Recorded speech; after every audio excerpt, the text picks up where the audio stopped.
अभी अभी हमारे एक माननीय सांसद जी ने कहा, सभी ने प्राकृतिक आपदाओं की बात की, तो उन्होंने कहा कि आपदाएं प्राकृतिक की नहीं होती, मैन मेड भी होती हैं।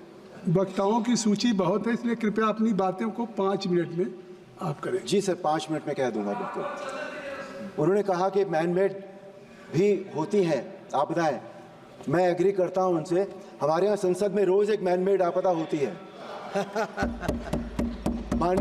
कुछ माननीय सांसद जैसे ही लोकसभा चलती है वो चिल्लाना शुरू करते हैं, नारे लगाते हैं, वेल में उतर आते हैं, दूसरे सांसदों पर पर्सनल टीका टिप्पणी करते हैं, नारी शक्ति का अपमान करते हैं। ये आपदा नहीं है सर, मेरे लिए ये बहुत बड़ी आपदा है। आपदा वो होती है जिसमें नुकसान होता है, संसद की गरिमा का नुकसान होता है, पैसों का नुकसान होता है, समय का नुकसान होता है। जो लोग देखने आते हैं, मुझे बहुत सारे लोग मिले, बोले हम कभी संसद में नहीं जाएंगे। अब ये आपदा है।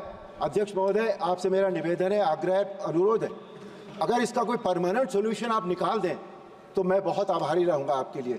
मैं यहाँ बहुत नया आया हूँ, कुछ ही महीने हुए हैं, मैं अभी भी इस सब को डाइजेस्ट नहीं कर पा रहा हूँ। अच्छी चर्चा होती है संसद में और आप अच्छी चर्चा में भाग ले रहे हैं, इसलिए पूरा देश इस बात को महसूस करता है। धन्यवाद। आपदाओं का जो इतिहास है वो पुराना नहीं है। हमारे यहाँ पहले प्लेग होता था अंग्रेज़ों के ज़माने में, पर उस समय राहत का कोई कंसेप्ट नहीं था, मैनेजमेंट का कोई कंसेप्ट नहीं था। पहली बार भारत में 2004 में आई विनाशकारी सुनामी के बाद आपदा प्रबंधन 2005 लागू किया गया।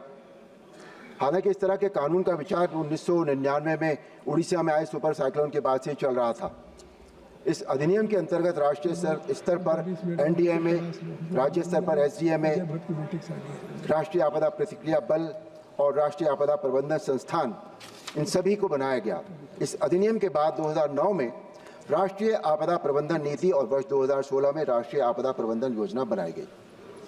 प्रधानमंत्री आदरणीय श्री नरेंद्र मोदी जी के नेतृत्व में केंद्र सरकार ने प्राकृतिक आपदाओं को रोकने के लिए क्षेत्र में जितना महान काम किया है, ये इस बात से स्पष्ट है कि 1999 में उड़ीसा में आए भयानक तूफान में जहां 10,000 लोग मर गए थे, वहीं 2021 में उड़ीसा में ही आए यास नाम के तूफान में, जहां तूफान की रफ्तार 165 किलोमीटर के लगभग थी, वहां सरकार, NDRF, SDRF, प्रशासन तथा सिस्टम सभी के सब अलर्ट मोड में थे।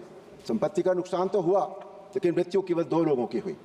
यदि आदरणीय प्रधानमंत्री मोदी जी की सरकार न होती तो हम ये सोचकर सिहर जाते हैं यास तूफान से 2021 में कितनी भीषण जनहानि होती। NDRF द्वारा आपदा राहत का एक उत्तम उदाहरण पिछले साल उत्तरकाशी जिले की सिलक्यारा सुरंग में 41 श्रमिकों के फंसने के बाद किया गया राहत कार्य है। पूरा देश भगवान से प्रार्थना कर रहा था कि श्रमिकों की जान बच जाए, लेकिन उम्मीद ना के बराबर थी। लेकिन आदरणीय प्रधानमंत्री जी ने पूरे बचाव राहत कार्य पर स्वयं निगाह रखी तथा एक असंभव राहत कार्य को अंजाम देते हुए 41 श्रमिकों की जान बचाई गई।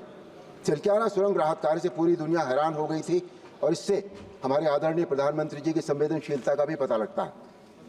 आदरणीय प्रधानमंत्री जी की संवेदनशीलता तथा भारत के आज तक के सबसे लोकप्रिय गृह मंत्री आदरणीय श्री अमित शाह जी के नेतृत्व में आपदाओं की गंभीरता को महसूस करते हुए 1 अगस्त 2024 को लोकसभा में आपदा प्रबंधन संशोधन बिल प्रस्तुत किया गया।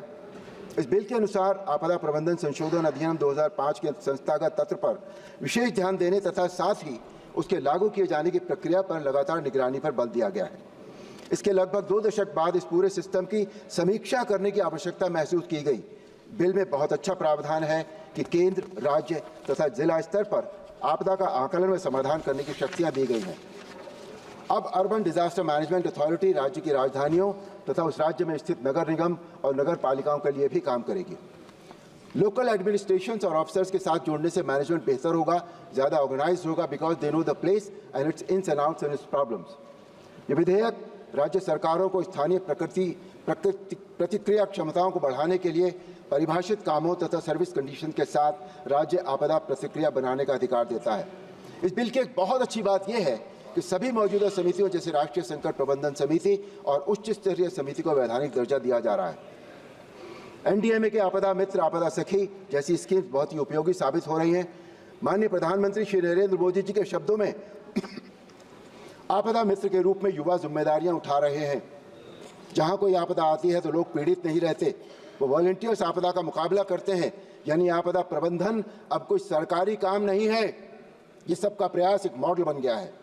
बॉटम लाइन ये है सर कि आपदा प्रबंधन विधेयक विधेयक और इसमें जो भी अमेंडमेंट किए गए हैं वो सभी आपदा पीड़ितों के लिए सकारात्मक साबित होंगे और आपदाओं से निपटने के लिए कृपया बहुत ही समाप्त सक्षम करें। होंगे।